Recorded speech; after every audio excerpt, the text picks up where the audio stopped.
Chapter 2, Emma Ballard and the Crystal Book, The Black Hole.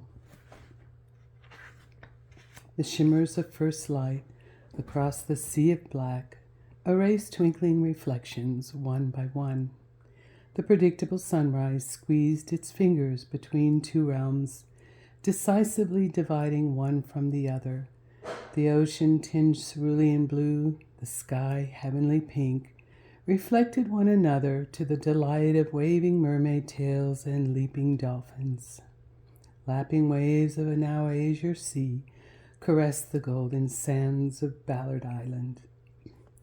Fingers of light groped onward across the many gardens and through open windows of the Ballard Manor.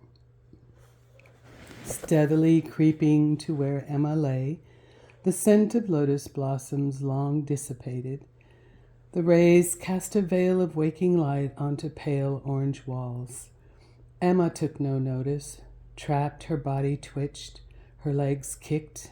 In the darkest depths of a black hole, an invisible force pulled her. Helplessly falling, with nothing to grab onto, she clawed for anything. Slipping to the point of no return, her lightless void lit with a shimmer of shadows. The intensity of two luminous eyes stared into hers. A miserable groan escaped her lips. She heard a faint flutter of wings. Eerie tentacles with suction cups the size of saucers slithered towards her. They attached with a clammy clasp, and the tentacles wound around her and tugged on her body, squeezing the very breath from her lungs. They wrapped tightly and pulled harder and harder, growing thinner and not letting go.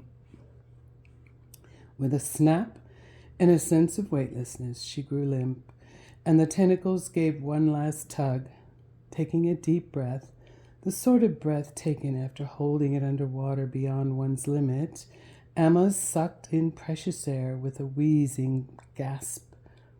A sudden sharp pain on her arm, so sharp she bolted straight up, woke her. "Ouch, Merlin! What are you doing here?" She grabbed the raptor in a hug.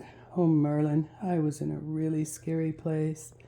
He chirped as if to say, "That's quite enough," spread his powerful wings, and flew to the windowsill.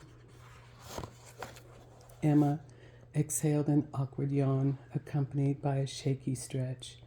"Merlin, thank you for waking me."